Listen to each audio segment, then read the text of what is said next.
నారద పురాణము కళ్యాణ తీర్థ మహిమ.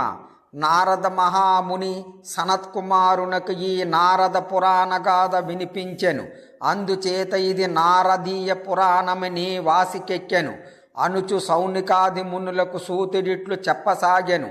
పూర్వముకప్పుడు సుచరితుడను బ్రాహ్మణుడు తీర్థయాత్రలు చేయుటకై భార్య పుత్రులను కూడా వెంటబెట్టుకుని బయలుదేరెను. బదరి, నైమిసారణ్యము, సింహాచలము మున్నగు క్షేత్రములను గంగా, యమున, సరస్వతి, గోదావరి, కృష్ణ, కావేరి ప్రముఖ నదులను సేవించి ఒకనాడు యాదవాద్రి అని పిలువబడు నారాయణాద్రి యొద్ద యమునలో కళ్యాణ తీర్థమున స్నానము చేయకయే తిరిగి గంగా నదికి దగ్గరకు పోయెను. అతనికి గంగ కనపడలేదు. అక్కడికి వారిని గంగ ఏమైనదని అడుగగా వారు నవ్వి గంగ ఎదురుగా ఉన్నది కనబడటలేదా అని పరిహాసము చేసిరి. అతడు చాలా భిన్నకుడై గంగను ప్రార్థించెను. ఆమె యమునతో ప్రత్యక్షమయ్యెను. సుచరితుడు, తల్లి, అందరికీ కనబడుచున్న నీవు నాకేల దర్శనమియ్యవు, నేనేమి పాపము చేసినాను అని అడిగెను. గంగాదేవి పాపాత్ములకది కనబడదనెను. అతడు, అమ్మా, నేనెంత పాపాత్ముడనైతేనని అడుగగా గంగాదేవి, నేను గంగను, ఈమె యమున, నా ప్రియసఖి. నీవు నారాయణాద్రికి పోయినప్పుడు అక్కడ కళ్యాణ తీర్థములో మునగకుండా వచ్చితివి. అదే నీవు చేసిన పాపము. పూర్వము శ్రీహరి వరాహవతారమెత్తి సముద్రములో మునిగి హిరణ్యాక్షుని సంపి పైకి వచ్చిన తరువాత అక్కడ నిలువుగా అతని శరీరము నుండి జారిన నీళ్లతో కళ్యాణ తీర్థం ఏర్పడెను. అందుచేత విష్ణు పాదముల నుండి పుట్టిన నాకంటేనూ ఆ తీర్థము పవిత్రమైనది. దానిలో మునిగి రమ్ము, గంగ కనిపించుననిను. సుచరితుడు ఆమెకు మొక్కి, అమ్మా, నీవు దయగలదానవు. నేను తీర్థయాత్రలు చేసి అలసిపోయి ఉన్నాను. నా భార్య పుత్రులు అసలేనుడవన లేకున్నాను. నీవే అతీర్థముగా నిచ్చి ప్రవహించుచున్న నన్ను అనుగ్రహింపము అనెను. గంగ యముని వైపు చూసి నవ్వి, సరియే, కళ్యాణ తీర్థమును ముమ్మారు స్మరించి నా యందు స్నానము చేయుము అనెను. అప్పుడు ఎదుట గంగ కనబడెను. సుచరితుడును వాని ఆలు బిడ్డలను కళ్యాణ తీర్థమును స్మరించి మునిగిరి. లేచుసరికి ఎదుట నారాయణాద్రి కనిపించెను. ఆ విప్రుడు సంతోషించి అక్కడనే నివాసం ఏర్పరచుకుని ఉండెను. దొరికిన దానిని తిని కాలము గడుపుచుండగా నొక ఏడు కరువు వచ్చెను. తిండికి కటకట అయ్యెను. సుచరితుని భార్య సుశీల భర్తను చూసి, నీవేమి చేసి అయినను ఆలుబిడ్డలకు అన్నము పెట్టవలెను గదా, ఇట్లు కూర్చుండిన ఏమి లాభము? ద్రవిడరాజును యాచించినచో ఏమైనా ఇచ్చును అని పలుకుగా అతడు అంగీకరించి వారితో కూడా పయనమై పోవుచుండెను. దారిలో కొందరు దొంగలు ఇతని యొద్దనున్న సొమ్మును తోచుకునిరి. నారాయణుని విడిచి వచ్చిన పాప ఫలము కనబడినది అనుచు భార్యను పిల్లలను అత్తవారింటి విడిచి తాను రాజును చూడపోయెను. ఇచట నారాయణుడను చిన్న కొడుకు తల్లిని అన్నము పెట్టుమనగా ఆమె పెట్టెను. నివేదన చేసి తినుమనెను. అతడు నారాయణునికి నివేదన చేయుచు వచ్చి తినుమని ప్రార్థించెను. బాలుని భక్తికి మెచ్చి శ్రీహరి వచ్చి ఆర్గించెను. బాలుడు సంతోషించి తల్లిని మరలా అన్నము పెట్టమనగా, నీకు పెట్టినది పిల్లులకు పెట్టి మరలా పెట్టుమన్నచో ఎవరు పెట్టగలరు? భిక్షాటనము చేసి తెచ్చుకొనుమని పాత్రనిచ్చెను. అతడు భిక్షమునకు పోగా పురశ్రీలు పెట్టిన అన్నము రత్నములయ్యెను. ఇంటికి వచ్చి తల్లికియ్యగా ఆమె 7 సార్లు కొడుకును భిక్షకు పంపి 8వసారి పెద్ద పాత్ర ఇచ్చెను. బాలుడు 8వసారి భిక్షకు పోగా ఇది వరకవలే రత్నములు కాక పంచభక్ష పరమాన్నములు లోకమాత్ర శ్రీదేవి ప్రేరణ వలన పురశ్రీలు పెట్టిరి. వాని నారగించి మాతాపుత్రులు ఆనందించిరి. సుచరితుడు రాజిచ్చిన ధనమును దారిలో మరలా దొంగల వల్ల పోగొట్టుకునెను. దెబ్బలతో ఇంటికి వచ్చిన భర్తకు సుశీల సేవ చేసి తమ కుమారుడు నారాయణుడు తెచ్చిన ధనమును చూపెను. సుచరితుడు పరమాత్ముడైన శ్రీకృష్ణుని యాచింపక ఇతరులను యాచించినందుకు చాలా విచారించి మరలా కళ్యాణ తీర్థమునకు సకుటుంబముగా పోయి తపస్సు చేసి మాధవుని అనుగ్రహముతో ఇంటికి వచ్చిన అతిథులను ఆదరించుచుండెను. కొందరు దొంగలు వైష్ణవ వేషములతో ఇతని ధనమును కాజేయవచ్చిరి. సుచరితుడు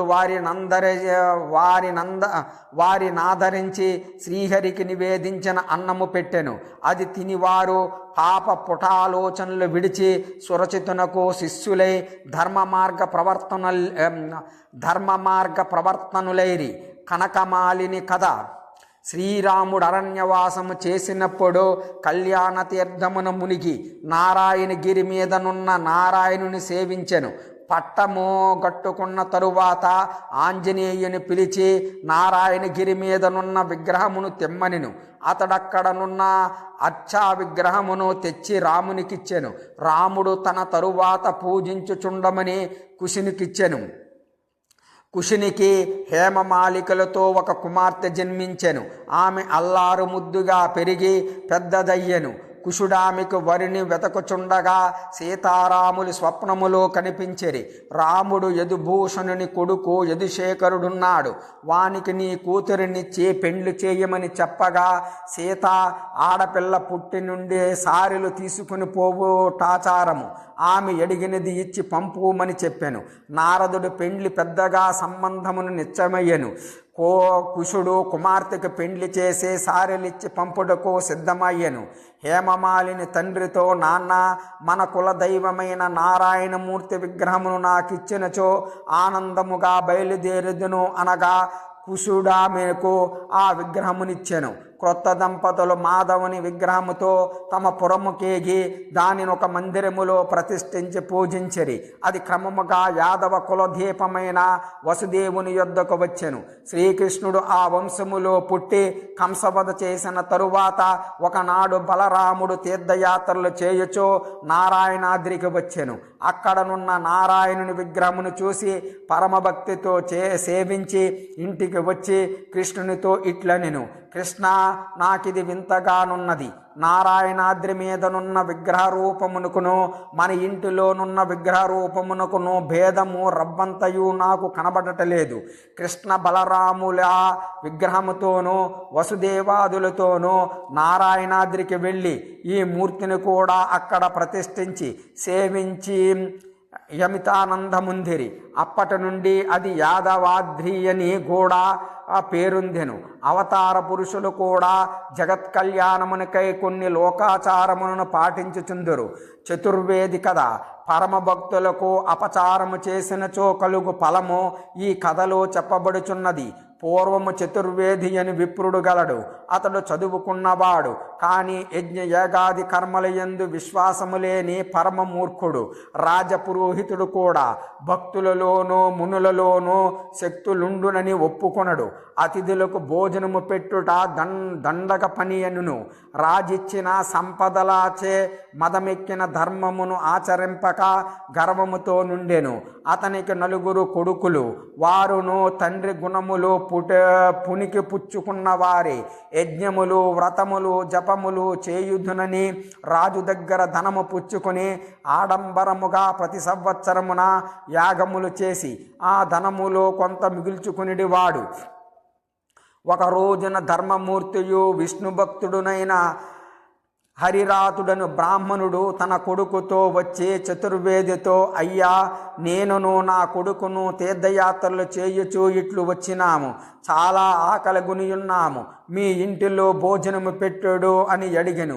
అందుకు చతుర్వేది, అతిథికి అన్నము పెట్టుటకిష్టము లేక ఈనాడు మా ఇంట ఆబ్దికము భోజనము పెట్టుటకు వీలు లేదని చెప్పాను. పాపమా హరిరాతుడు ఎన్నో విధముల బ్రతిమాలెను. తన చెంతనున్న హరిప్రసాదము తులసీదళము అతనికి ఇవ్వబోయెను. చతుర్వేది ఆగ్రహించి, నీవు ప్రయాణము చేసి వచ్చిన అపవిత్రుడవు, నీ చేతి తులసి దళము కూడా అపవిత్రమే. స్నానము చేసి నేనెట్లు ముందు ముట్టుకుందును? ఉపనయమును కాని నా కొడుకు చేతిలో పెట్టుము. నీకు అన్నము పెట్టు అవకాశము మాత్రము లేదు. ఇంకా ఈ ఊరులో ఇండ్లే లేవా? అక్కడికి పొమ్మని గెంటివేశెను. ఆ బ్రాహ్మణుడు, నష్టోభవ, త్వరలోని నాశనమునందుము అని శపించి కొడుకును అనునయించుచుండెను. అప్పుడు విష్ణురాతుడను ఒక బ్రాహ్మణుడు వీరిని చూసి, అయ్యా, ఆతిథ్యమిచ్చేదనని పిలుచుకుని పోయెను. ఆయనకు 12 కుమారులు. ఆయన భార్య సుముఖి, ఉత్తమురాలు, అతిథులకు సకలోపచారములు చేసినది, వండి వడ్డించినది. అందరూ దేవుడికి నివేదన చేయబోవుచుండగా శ్రీహరి సన్యాస రూపముతో 4 వేదములను శిష్యులుగా చేసుకుని వారింటికి వచ్చెను. విష్ణురాతుడు వారికి స్వాగతమిచ్చి పూజించి వారికి తమ పంక్తిలో భోజనము పెట్టెను. విష్ణురాతుని కొడుకు చిన్నవాడు, తనకు కూడా అన్నము పెట్టమని తల్లినడిగెను. ఆయన భార్యతో, గిన్నెలో ఏమైనా ఉన్నచో వానికి కూడా పెట్టుమనెను. ఆమె విచారముతో గిన్నెలో ఏమీయూ లేదనెను. సరిగా చూడమని భర్త అనగా ఆమె మరలా చూసెను. గిన్నెల నిండుగా అన్నమును ఇతర పదార్థములను సమృద్ధిగా కనబడెను. ఆమె ఆనందించి పిల్లలకు కూడా భోజనాలు పెట్టెను. తరువాత తానును తినెను. ఇట్లు ప్రతిదినమును గిన్నెలలో పదార్థములు సమృద్ధిగా కనబడుచుండగా విష్ణురాతుడు అతిథి సత్కారములు చేయుచు అన్నదానము చేయుచుండెను. అన్నదానమునకు సుమికేయు ఉపయోగించు పాత్రలు వెండివి, బంగారువి అయ్యెను. ఆనాడు సన్యాసి భుజించి లేచిన చోట అక్షయమైన నిధి కనిపించెను. నారాయణ భక్తులు భుజించిన చోట విష్ణువు కూడా స్వయముగా వచ్చి భుజించెను. అందుచేతనే అభ్యాగత స్వయం విష్ణు, భోజన వేళకు వచ్చినవాడు స్వయముగా విష్ణుమూర్తియే అని పెద్దలందరూ.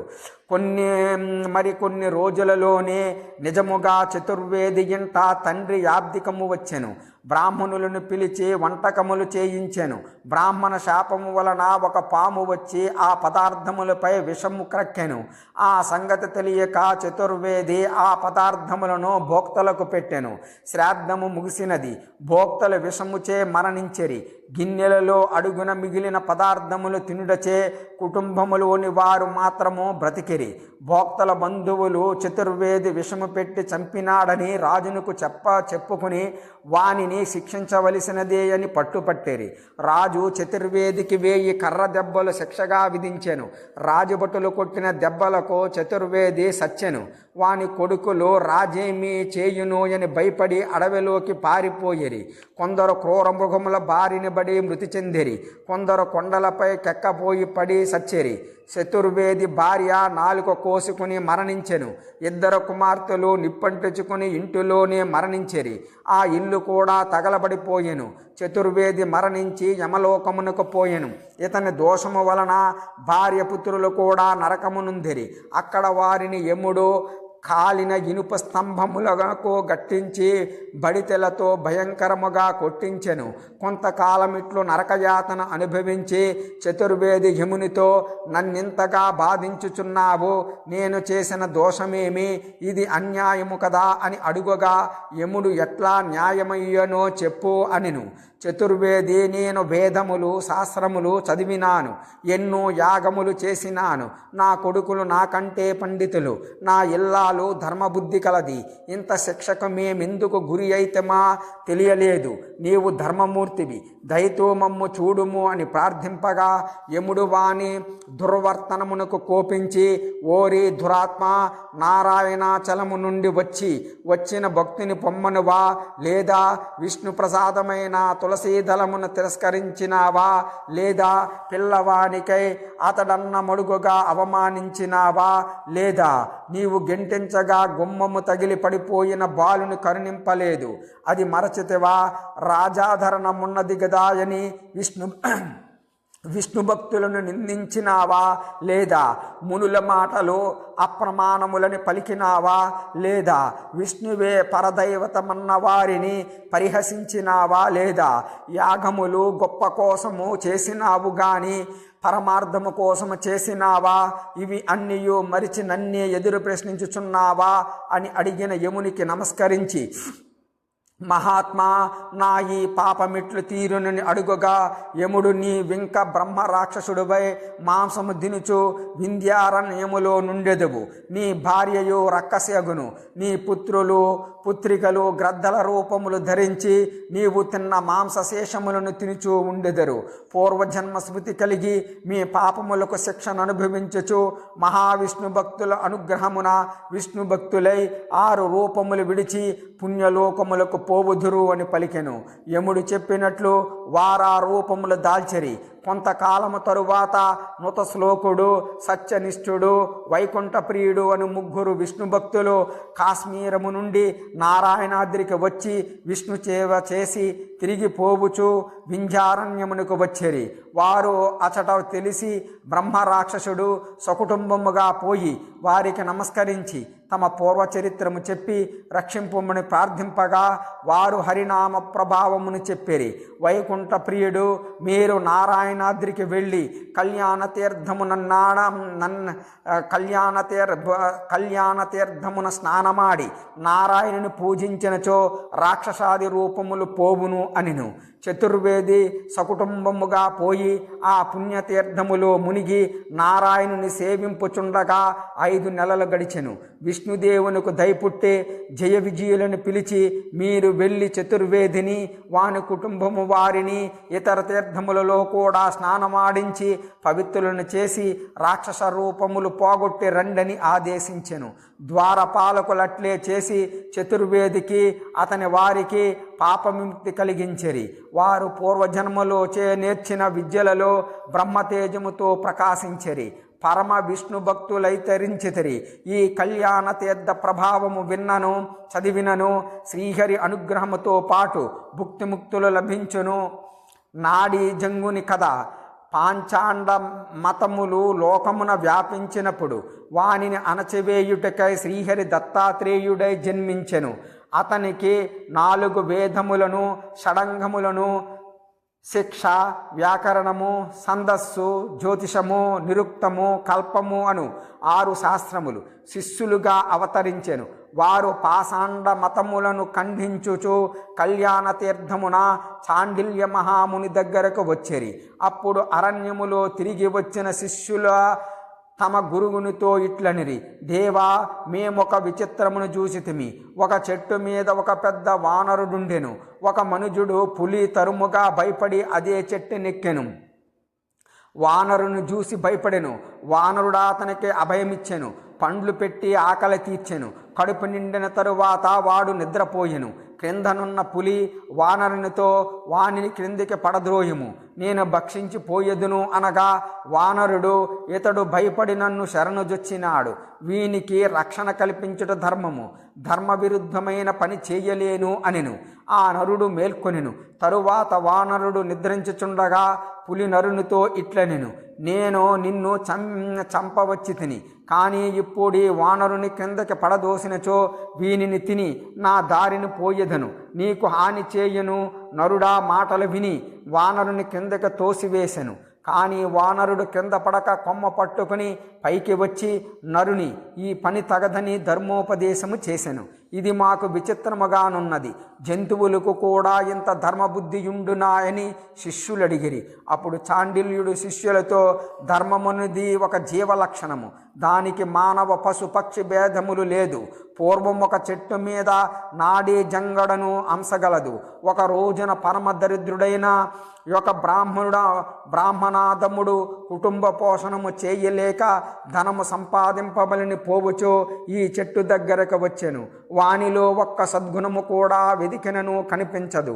అట్లు వచ్చిన వానిని హంస చూసి జాతి చేత బ్రాహ్మణుడు పూజార్హుడు అని భావించి అతిథి సత్కారములు చేసి ఎచ్చటికి ఎందుకు పోవుచున్నావని అడుగుగా వాడు తన దీన చరిత్రను చెప్పెను.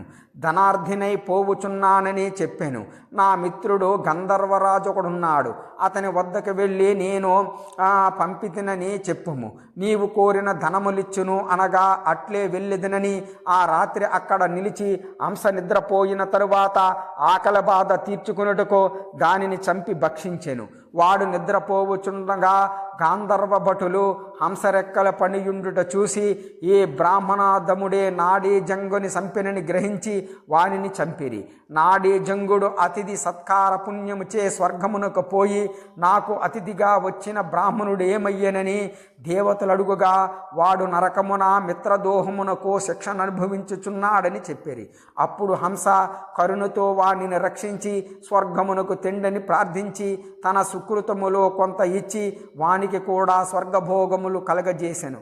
కావున దయకును శరణాగత రక్షణమునకును జాతి భేదము లేదని చాండిల్యుడు చెప్పగా విని దత్తాత్రేయాదులు అతనిని అభినందించిరి. సుప్రియ వృత్తాంతము. భర్తలో లోపములున్నవని అతని సేవ మాని పుట్టింటికి పోయిన స్త్రీ కథ ఇది. కౌండిన్యుడను బ్రాహ్మణుడుండెను. అతనికి సుప్రియను భార్య కలదు. ఆమె చిన్నప్పుడు తల్లిదండ్రుల యొద్ద చాలా గారాభముగా పెరిగెను. అందుచే కొంచెము పెంకుతనముండెడిది. పెండ్లి వేళ తండ్రి ఇచ్చిన ధనముతో సుఖముగా సంసారము సాగుచుండెను. కౌండిన్యునకు రాజాధరము గలదు. ఒకనాడు రాజమందిరము నుండి వచ్చుచు పరమ సౌందర్యవతి అయిన ఒక వేశ్యను చూసి ముచ్చటపడి ఇంటికి తెచ్చుకుని ఆమెతో రమ్మించుచు ధనమును దోచిపెట్టెను. తరువాత జోదమాడుటకు ఆరంభించి అన్నిటినీ పోగొట్టుకుని చివరికి భార్యను నగలిమ్మని అడిగెను. ఆమె అతని ప్రవర్తనతో విసిగిపోయెను. ఎంత చెప్పినను అతడు వ్యసనములు మానలేదు. ఆమె నగలియ్యలేదు. అక్కడే ఉన్నచో తన్ను బాధించి అయినా నగలు లాక్కుని పోవునని తలచి చెప్పకుండా పుట్టినింటికి పోయెను.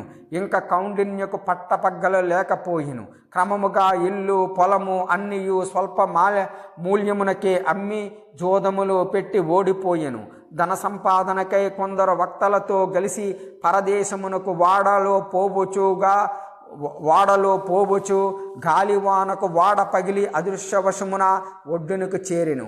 అక్కడ కొండ మీద కొన్ని ద్రాక్ష తీగలు పండ్లు కనబడగా కడుపు నిండా వానిని తిని పరుండెను. వాని ప్రభావము చేత అతడు మహాబలిష్ఠుడై పరమసుందరుడయ్యెను. ఆ ప్రాంతములోనున్న ఒక పర్వత గుహలో ఒక రాక్షసుడు తన భార్యతో ఉండెను. ఒకనాడు ఆహార పదార్థమై తిరుగుచు తల అంటుకుని జుట్టు ముడివేయక మేడపై నిద్రించుచున్న కాశీరాజు కుమార్తె రత్నావళి అను దానిని చూసి మోహపరవశుడై తన గుహకు తెచ్చెను. దీనినెందుకు తెచ్చితివని భార్య అడుగగా ఆహారముగా తెచ్చితినెను. ఆహారమే కావలెనన్నచో ఈ అర్భకురాలి వలన కడుపేమి నిండును. కొండ మీద సాలవృక్షము క్రింద పండుకున్న వాడు బాగుగా బలిసియున్నాడు. వానిని తిన్నచో బాగుండనెను. వాడు అయినచో వానిని తెమ్ము అని రక్కసిని పంపి రాజకన్యతో తనను పెండ్లాడమని చెప్పుచుండెను. అది రక్కసి విని తనకు సవతిని తెచ్చుచున్నాడని వానిపై కోపముతో నుండెను.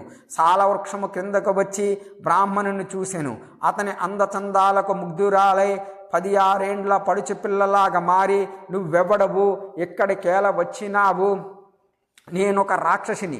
నా భర్త యొక్క రాజకుమారిని నాకు సవతిగా తెచ్చినాడు. అందుచే నేను వానిని పరిద్దదించి నిన్ను వరించుచున్నాను. నన్ను అంగీకరించుమని ప్రార్థించెను. బ్రాహ్మణుడు మనుష్యులు రాక్షసులకు ఆహారములు గదా, నీకును నాకును ఎట్లు సరిపడును అని అడుగుగా ఆమె రాబోవు ద్వాపరములో నరుడైన భీముని హిడంబియను రాక్షస కన్య వరించెను. భీమును కంటే బలవంతుడైన ఘటోత్కచుడును కుమారుని గనును. వాడింద్రశక్తి చేతనే కాని ఇతర ఆయుధములచే చావడు. ఆ శక్తిని పూర్వము ఇంద్రుడు బలిచక్రవర్తిని చంపుడుకు తెచ్చి ఈ సాలాగ్రమున పెట్టినాడు. బలిచక్రవర్తి మీద ఇది పని చేయలేదు. అప్పటి నుండి దీని మీదనే ఉన్నది. దానిని తెచ్చి నీకిచ్చెదను. దానితో నా భర్తను చంపి నన్ను భారీగా పరిగ్రహింపము. అట్లు చేయనుచో వాడే నిన్ను భక్షించుచు అని పలికెను. ఆపారుడు ఇప్పుడు సవతిని నాడని విని భర్తను జంపబూనినావు. మరి నాకిది వరకే ఒక భార్య ఉన్నది, అందుచేత రేపు నన్ను కూడా చంపవని నమ్మకమేమున్నది అని అడుగుగా ఆమె, నీవు మానవుడవు, రాక్షసుడువు కావు.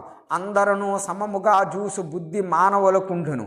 నిన్నేమియూ చేయను, నేను సత్యమే చెప్పుచున్నాను.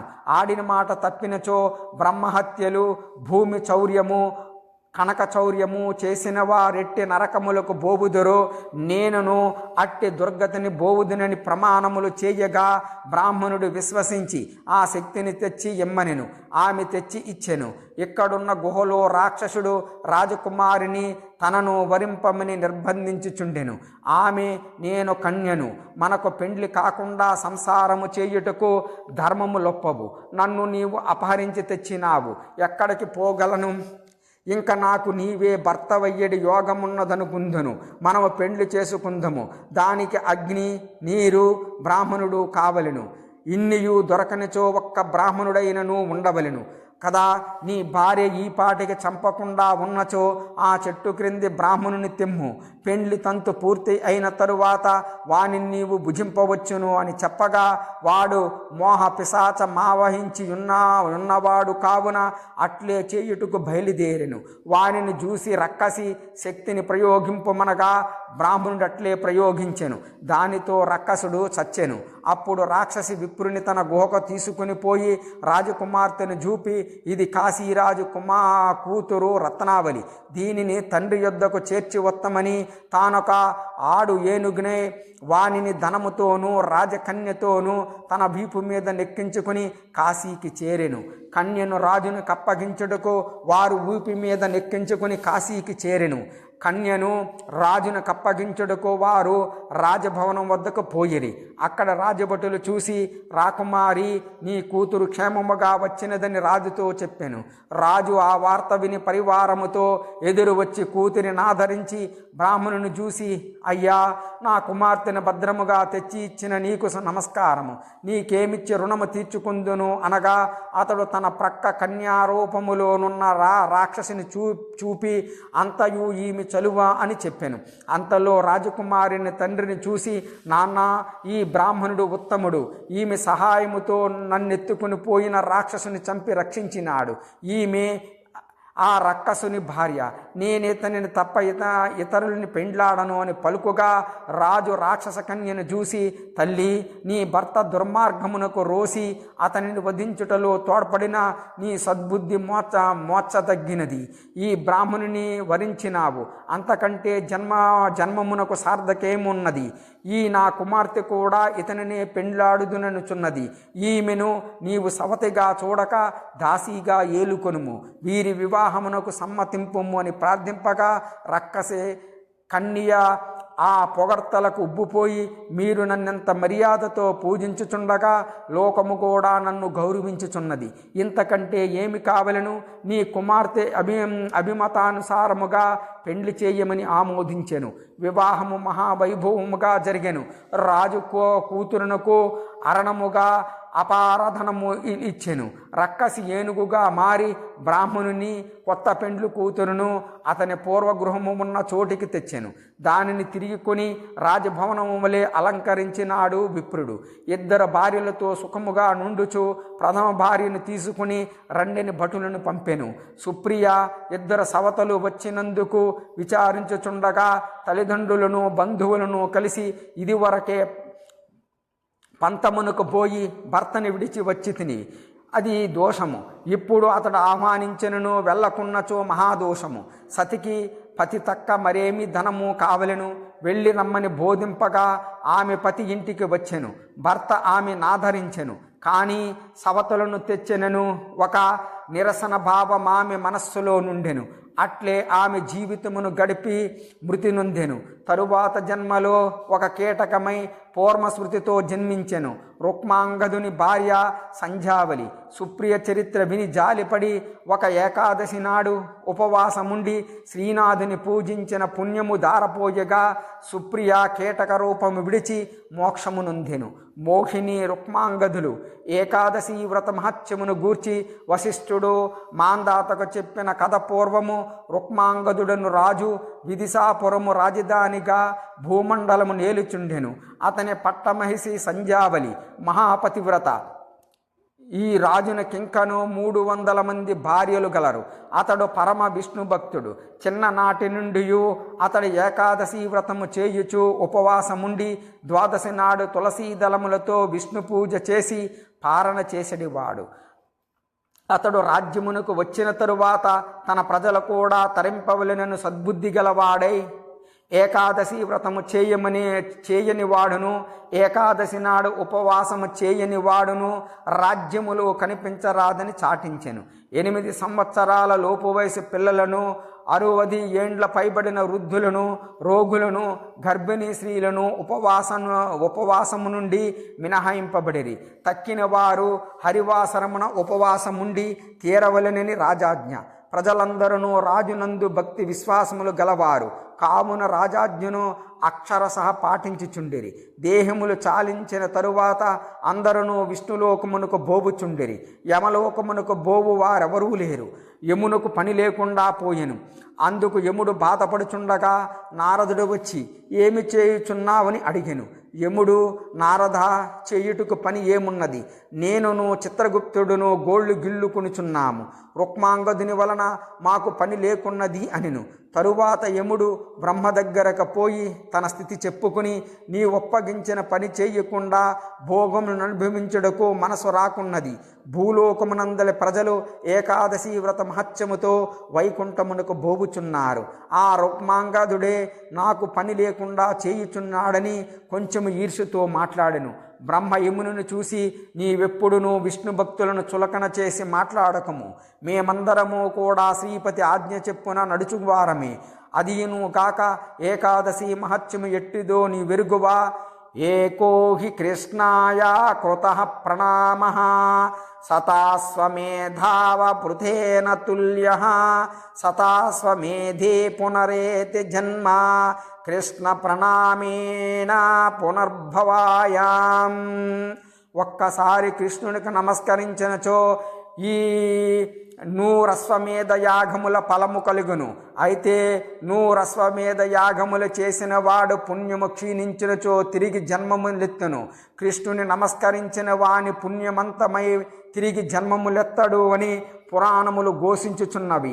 ఏకాదశి వ్రత ప్రభావమునకు వైకుంఠమునకు బోవుచున్నారన్నచో ఇంక వింత ఏమున్నది? ఇట్లు ఆక్షేపించినందుకు విష్ణుదూతలు నిన్నేమియూ చేయనందుకు సంతోషింపము. భక్తుల ఉపవాసములు మాన్పి పాపులను చేయుట నాకు కూడా శక్యము కాదు. పైగా విష్ణు భక్తులకు హాని, పాపులను చేయుట నాకు కూడా శక్యము కాదు. పైగా విష్ణు భక్తులకు హాని తలపెట్టినచో అది తిరిగి మననే దెబ్బతీయను. నీవింక నీ ఇంటికి పొమ్ము అనగా యముడు, దేవా, బ్రహ్మహత్యాది మహాపాతకములు చేసిన వారు కూడా ఈ వ్రతము వలన ముక్తి నొందుచున్నారు. ఇంకా శిక్షాశాస్త్రమునకు విలువ ఏమున్నది? నాకు పని ఏమున్నది? ఆలోచించి దీనికి ఒక ఉపాయము చెప్పమని ప్రార్థించెను. దేవతలు కూడా యముని వాదమును బలపరిచిరి. అప్పుడు బ్రహ్మ తన సంకల్పముతో ఒక పుత్రికను సృష్టించెను. ఆమెను చూసి దేవతలే మతులు పోగొట్టుకునిరి. ఆమె బ్రహ్మకు నమస్కరించి, తండ్రి, నన్నేల సృష్టించితివి? నా పేరేమి? నేనేమి చేయవలెను అని అడిగెను. బ్రహ్మ, నీ పేరు మోహిని. భూలోకములో రుక్మాంగదుడను రాజున్నాడు. అతడే ఏకాదశి వ్రతనిష్ఠుడు. నీ వాతనిని మోహింపజేసి ఆ వ్రతమును మానిపించవలెను. అతడు మందర పర్వత ప్రాంతమునకు వేటకు వచ్చెను. అప్పుడు అతనిని లోబరుచుకుని ఈ దేవకార్యమును నెరవేర్చమని చెప్పగా ఆమె మందర పర్వతమునకు పోయి రుక్మాంగదుని కొరకు నిరీక్షించుచుండెను.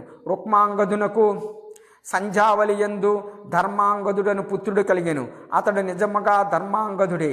ధర్మమే ఆభరణము గలవాడు. శ్రీరాముని వలె పితృవాక్య పరిపాలకుడు. చిన్నతనములోనే సకల విద్యా పరిపూర్ణుడై యవరాజ్యమును పొందెను. తండ్రి పెండ్లియాడిన ఇతర భార్యలను సవతి తల్లులను కూడా కన్న తల్లుల వలె గౌరవించెడివాడు. ఇట్లున్న తన కుమారుని చూసి రుక్మాంగదుడు ఆనందించి ఒకనాడతన్ని పిలిచి, నిన్ను రాజుగా అభిషేకించెదను. యోగ్యుడైన కుమారుడుండగా రాజ్యము వానికిచ్చి నేను మృగయాది వినోదములతో విశ్రాంతిగా కాలము గడుపుదమును కునుచున్నాను. దీనికి నీ అంగీకరింపుమని వడంబరిచి సంధ్యావళికి చెప్పి ధర్మాంగదునికి పట్టాభిషేకము చేసెను. కొడుకుతో ఇట్లనెను, నేను ప్రజలందరినీ కన్నబిడ్డల వలె చూసినాను. వారందరినీ ఏకాదశి వ్రతము చేయునట్లు శాసించినాను. నీవును ధర్మముగా ప్రజలను బాలించుచు ఏకాదశి వ్రతమును కొనసాగించుచుండుమని బోధించెను.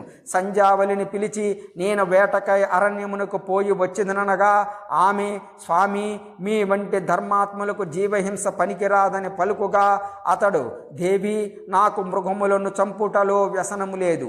అడవిలోనున్న మునులకు ఆపదలు కలిగించు దుష్ట జంతువులను చంపి క్షేమము కలిగించుటయే నా ఆశయము అనగా ఆమె సంతోషముతో సాగనంపెను. ఆయన వేటకు కావలసిన ఏర్పాటుతో అరణ్యమునకు బయలుదేరెను.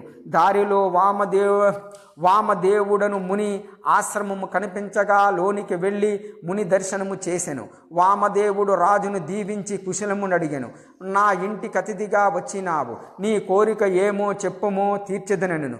రాజు, మహాత్మా, మీ దర్శనము వలన నా కన్నియు సమకూరినవి. మన సెరిగిన ఇల్లాలున్నది. పితృవాక్య పరిపాలకుడై భూమండలము నేలుటకు సమర్థుడైన కొడుకున్నాడు. సర్వభోగములున్నవి. ఇవన్నీ జన్మ సుకృతము వలన వచ్చును.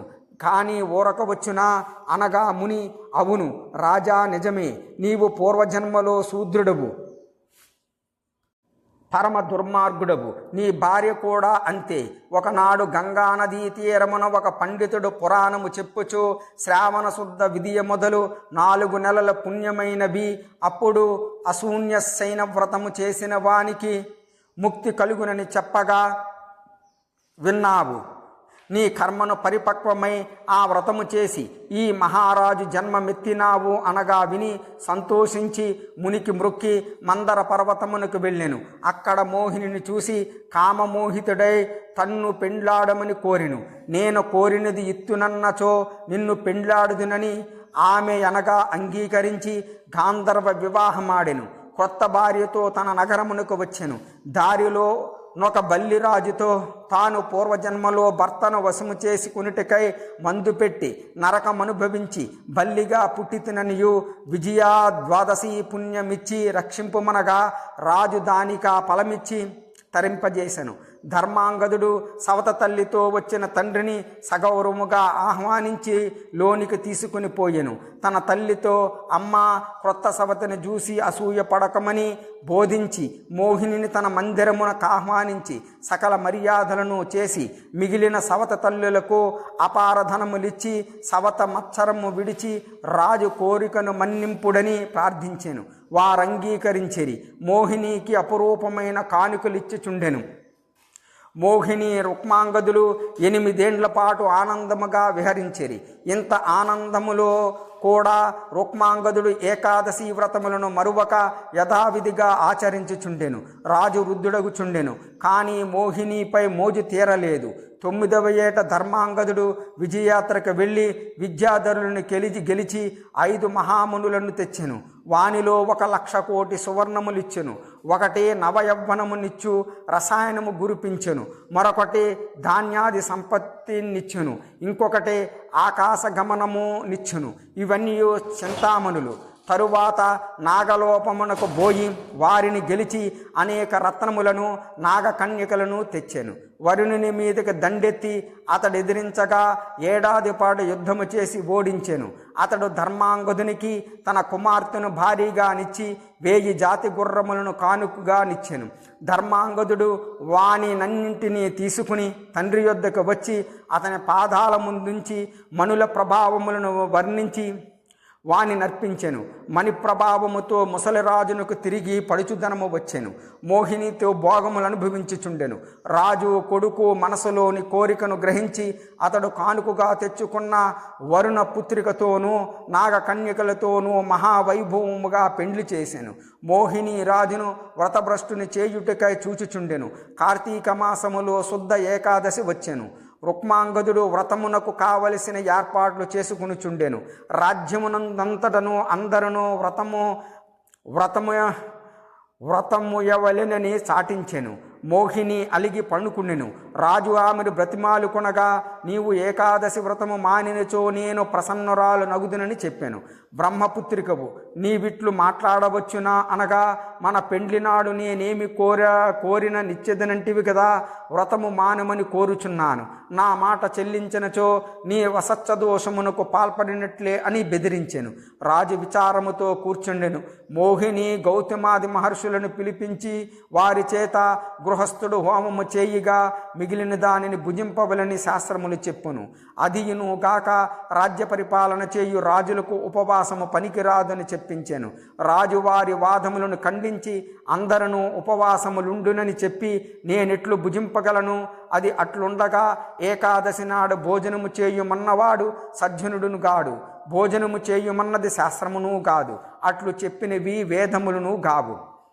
కావున నేను ఏకాదశి వ్రతమును మాననని ఖండితముగా పలికెను. దానితో కోపం వచ్చిన మోహినియు ఋషులను ఇటువంటి మూర్ఖునితో సాంగత్యము చేయుట కంటే పాపం ఇంకొకటి లేదనుచు వెళ్ళిపోవుటకు సిద్ధపడిరి.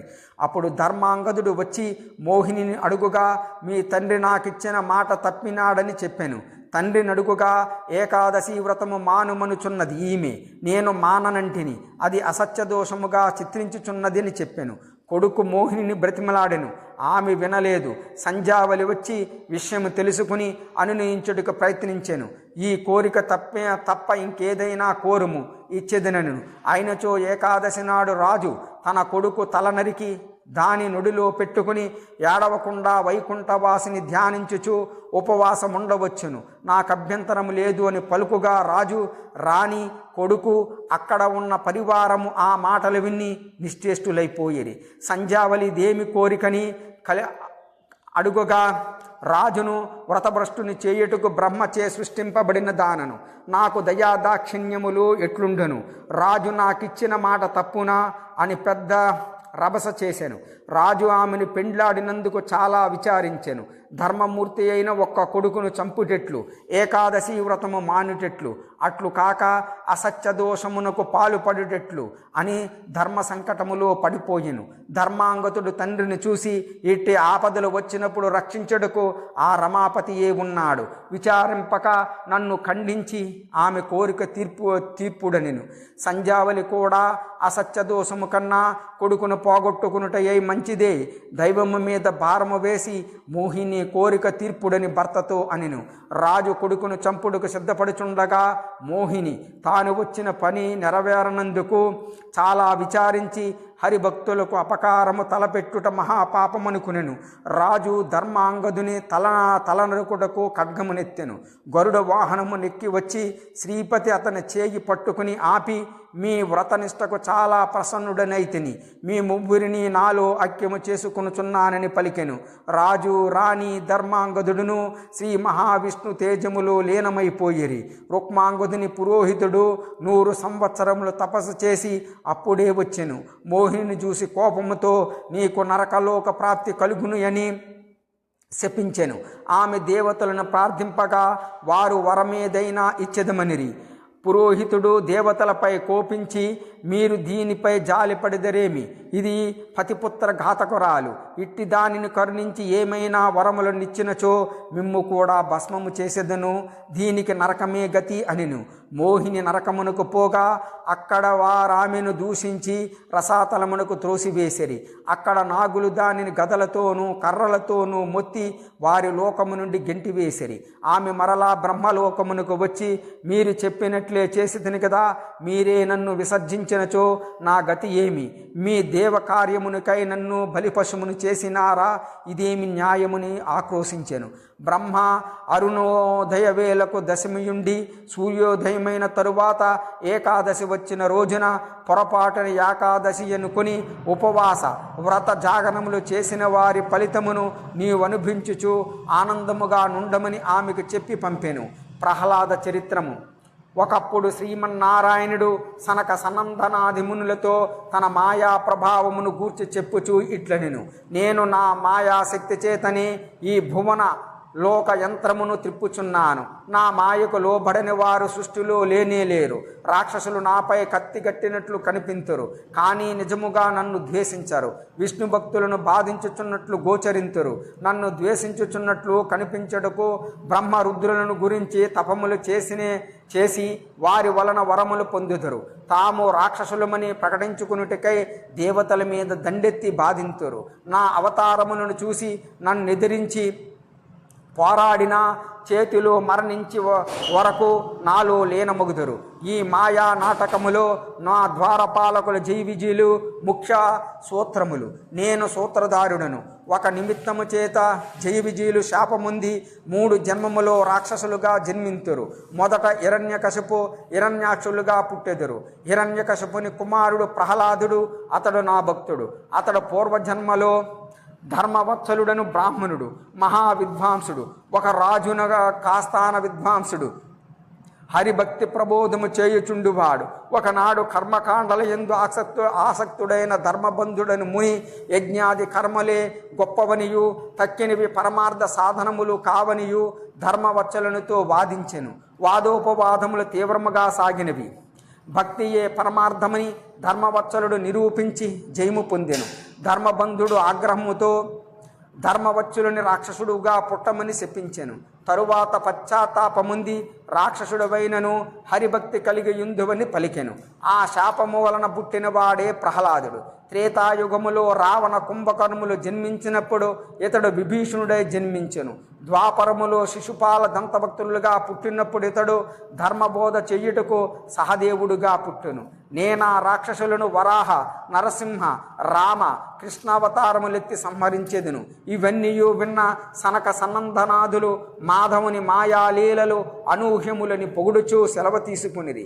కొంతకాలమిట్లు గడిచెను. ఒకనాడు సనకాదులు వైకుంఠమునకు విష్ణు దర్శనార్థము వచ్చిరి. జైవిజీలు వారిని అడ్డగించరి. క్షేమము అభయము నిచ్చడి ఈ వైకుంఠ ధామమున మీ ద్వారపాలకత్వము కేవలము అలంకారప్రాయము. మీరిక్కడ నుండి ప్రయోజనమేమి? భూలోకమున రాక్షసులై జన్మింపుడని వారిని శపించేరి.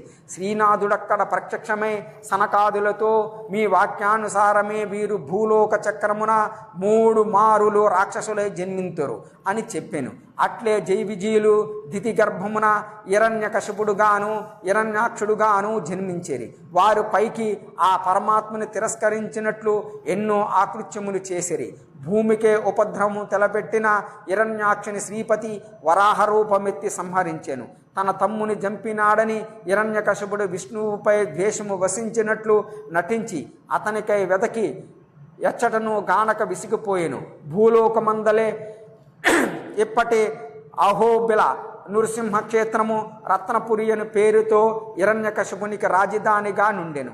దేవతలను గెలుచుటకు సామాన్య శక్తి చాలదని బ్రహ్మను గురించి వాడు దుష్కరమైన తపస్సు చేసి అతడు ప్రత్యక్షము కాగా దేవదానవ మృగపక్షి జాతుల వలనను భూచర జల చరాదుల వలనను దివారాత్రిములందు గాని సంధ్యలందు గాని మరణము లేకుండున్నట్లు వరములిమ్మని అడిగెను. బ్రహ్మ లోన నిష్టము లేకున్నను పైకిష్టమున్నట్లు మాటలాడి జంకుచుని వరములిచ్చెను. వరములొంది రాజధానికి వచ్చిన హిరణ్యకునకు ఉత్తానపాదుడు తన కుమార్తె అయిన లీలావతినిచ్చి పెండ్లి చేసెను.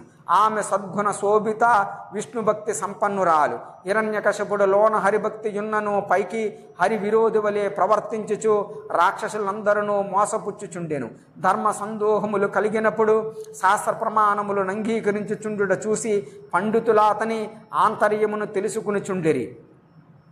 తన సభలో శాస్త్రవాదములు చేయు పండితులను చూసి సర్వసమ్మతమైన దర్శనము ఏదో నాకు తెలియజెప్పుడనగా వారు వాదించి ఇట్లు జుట్లు పట్టుకుని విజృంభించుటకు సిద్ధము కాగా రాక్షసరాజు వారితో, మీరు నాకు అటువంటి శాస్త్రమును చెప్పలేరు గాని ఎవ్వడైనా వచ్చి చెప్పు వరకు నా మతము చెప్పుచున్నాను. వినుడనుచు ఇట్లనెను, నేనే సర్వలోకాధినాథుడును, సర్వమును నేనే, వేరొకటయున్నదను మాట వేద ప్రామాణ్యము కాదు. ద్విజులమైన మనకు వేదము ప్రమాణము, నాస్తిక మతవాదులకు కాకపోవచ్చును. నాకు నిశ్చయముగా పరమార్థము నెవ్వడు ఉపదేశించెను, అంతవరకు లోకములందు నా ఆజ్ఞ చెల్లవలసినదే అని చెప్పి వారినందరూ పంపి చేసెను. అతడు మహాజ్ఞాని అయి ఉండి కూడా బాహ్య భోగములను అనుభవించుచు లోకమునకు దుష్టుని వలె కనబడుచుండెను. అతనికి ఒక కుమారుడు కలిగెను. అతడు తన ఆశయాలకు తగినట్లు వర్తించువాడని తెలుసుకుని హిరణ్యకుడు అతనికి ప్రహ్లాదుడు, మిక్కిలి ఆనందము కలవాడు లేక కలిగించువాడు అని పేరు పెట్టెను. దితికశ్యపులు వచ్చి అతనికి జాత కర్మాదులైన సంస్కారములు చేసిరి. ప్రహ్లాదుడు కొత్తగా మాట్లాడినప్పుడు అత్త తాత అని కాక ఓం అని పలకసాగాను. దాదులే వస్తువులు పెట్టినను ముందు కృష్ణార్పణము చేసి తినిడివాడు. చిన్ననాటి ఆటలలో యజ్ఞములు చేసి ఈశ్వరార్పణ చేసేడివాడు. పండితులను చూసి మృక్కిడివాడు. 5వ ఏట అక్షరాభ్యాసము చేసి శుక్రపుత్రులైన చండామార్కులను పిలిచి వీనికి చదువులు చెప్పడని హిరణ్యకశిపుడు అప్పగించెను. ప్రహ్లాదుడు గురుకులమున కేగి కొన్ని దినములలోనే సకల విద్యలు నేర్చి మీకు గురుదక్షిణ ఇప్పుతునరండని వారిని తోడుకుని వచ్చి ధన కనకాంబరములిప్పించెను. రాక్షసరాజు కుమారుని చూసి సత్కర్మలలో ఏది యోగ్యము, ఏ విద్యను గ్రహించవలెను అనగా ప్రహ్లాదుడు వేదప్రోక్తమైనది సత్కర్మము, మోక్ష సాధనమైనది విద్య. ఆ విద్య సా విముక్తయే అని సమాధానమిచ్చెను. తండ్రి బంధమనగా నేమి, మోక్షమనగా నేమి, విద్య ఏది అవిద్య ఏది అని అడుగగా ప్రహ్లాదుడు కోరికలతో చేయు కామ్యకర్మము బంధముగును, ఈశ్వరపణముగా చేయునది జన్మ కారణము గాక మోక్షము కలిగించెను. విష్ణువును ఆయన తత్వమును బోధించినది విద్యయగును, తక్కిన శాస్త్రాదులన్నీయు అవిద్యలనబడును అని సమాధానము చెప్పగా రాక్షసరాజు గురువులను చూసి, ఆహా, గురుపుత్రులనగా మీరేనయ్యా, మా పుత్రునికి విద్యలు నేర్పుడనగా విష్ణుతత్వమును నేర్పినారా అని పరిహాసముగా పలకగా వారు, రాజేంద్ర, మీ ఆశ్రితులమై యుండి మీకు విరుద్ధమైన విద్యలు నేర్పుదుమా? నీ కొడుకున కిట్టి బుద్ధులు ఎట్లు వచ్చెనో తెలుసుకొనుము, మాపై నింద వేయవలదు అనిరి. రాక్షసరాజు ప్రహ్లాదును చూసి, గురువులు చెప్పని ఈ వికృతమైన విద్యలు నీకెట్లు వచ్చినవి? పండితులైన మీ గురువుల కంటే మహాజ్ఞానివా? వేదములు చెప్పిన విషయములు సరిగా లేవని బృహస్పతి, కనాద గౌతమాదులు వేరు శాస్త్రములు కల్పించి చెప్పుట నీ వెరుగువా అని ప్రశ్నింపగా ప్రహ్లాదుడు, తండ్రి, నాకు ఈ పాండిత్యము ఈ గురువు వల్ల వచ్చినది కాదు, పూర్వజన్మ సంపాదితము. గౌతమాదులు వేద పరమార్థమును గ్రహింపలేక వికృత బుద్ధులై దానిని నిందించినారు. నేను నీ సమక్షముననే వారి మతములను శాస్త్రములను ఖండించి నా మతమును స్థాపించెదను. లేనిచో గుడ్డివారి వలె ప్రజలు ఆ మార్గములలోనే నడుచుచున్నారు. నేను వారికి సరి అయిన దారి చూపెదను అనగా హిరణ్యకశిపుడు గౌతమ, కనాద, బుద్ధ, కపిలాదులను సమావేశపరిచి, నా కొడుకు మీ శాస్త్రములను తన వాద వజ్రములచే ఖండించునట. వానిని మీరందరూ శాస్త్రవాదములో ఓడించినచో మీకు గొప్ప సన్మానము చేయుదునెను. సభ జరిగెను. ప్రహ్లాదుడు శ్రీనాథుని ధ్యానించి ఒక ప్రక్క నిలిచెను. మహర్షులందరూ ఒక ప్రక్క నిలిచిరి. పాషండ మంతస్థులతో ఒక దినము, మరొకనాడు బౌద్ధులతోనూ, ఇంకొకనాడు జైనులతోనూ ఇట్లు ఒక్కొక్కనాడు ఒక్కొక్కరితో వాదించెను.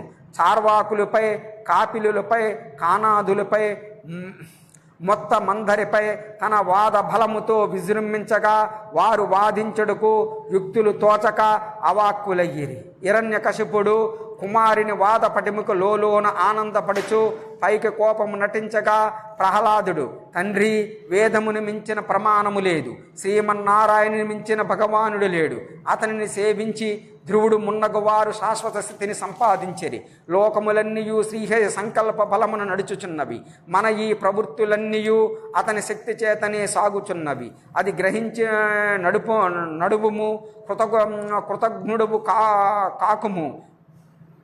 తండ్రి అయినను గురువైనను పాము నోటిలో చేయి పెట్టినచో నివారింపవలేను గదా. అందుకే న్యాయ మార్గమును చెప్పి తిని నా అపరాధమును మన్నింపమని తండ్రి పాదములపై వ్రాలెను.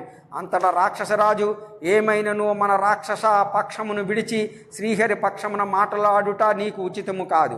దేవతలలో విష్ణువనుడి మాయలాడు ఉన్నాడని విని వానికై వెతికినాను. నాకు జడిసి వాడెక్కడికి పోయెను కానీ కనబడలేదు.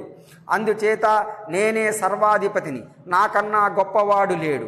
సింహజాతిలో పుట్టి లేళ్ల మందలో గలిసెదనందునేమి అని పలుకుగా ప్రహ్లాదుడు శ్రీహరి పారమ్యమును ఘనతను మరలా వర్ణించెను. దానితో రాక్షసరాజు మండిపడి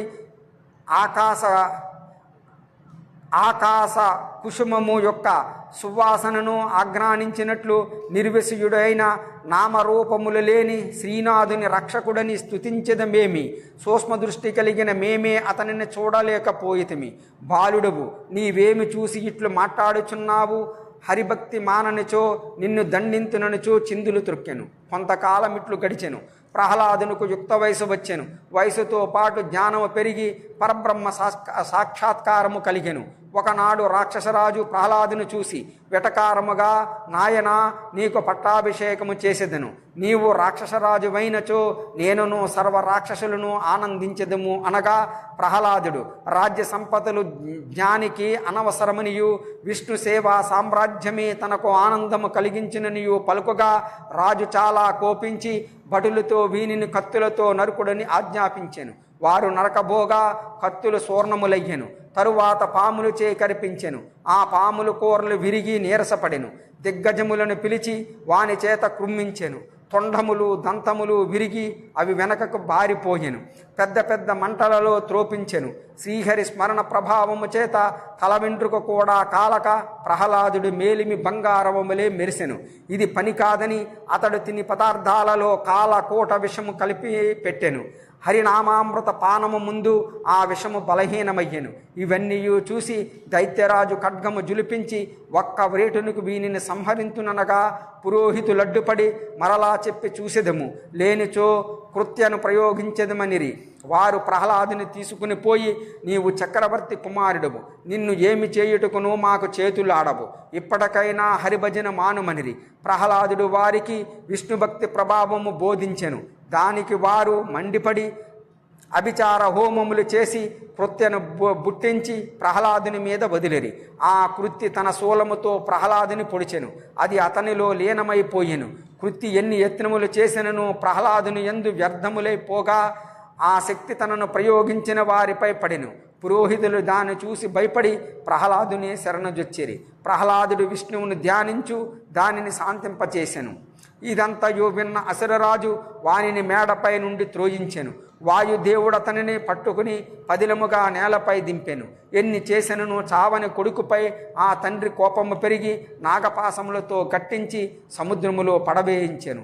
శ్రీహరి గరుడుని పంపి నాగపాసములను త్రెంచివేసెను. సముద్రుడు అతనికి రత్న రాసులు బహుమానముగా నిచ్చి పంపెను. వచ్చిన కొడుకును చూసి హిరణ్యకశిపుడు, శ్రీపతి ఎక్కడ ఉన్నాడో చూపము, ఈ స్తంభమునున్నాడా అని స్తంభమును కత్తితో కొట్టగా అందుండి నృసింహావతారములో శ్రీహరి వచ్చి రాక్షసుని ఒడిలో పెట్టుకుని చీల్చి చంపెను. దేవతలారా, నృసింహుని దగ్గర పోలేక ప్రహ్లాదుని పంపిరి. అతడు తండ్రి యొద్దకు కొడుకు వలె వెళ్ళి అతనికి నమస్కరించి ఆశీస్సులు పొందెను. అతని ఆజ్ఞపై రాక్షస రాజ్యమునకు చక్రవర్తి అయ్యెను. నారద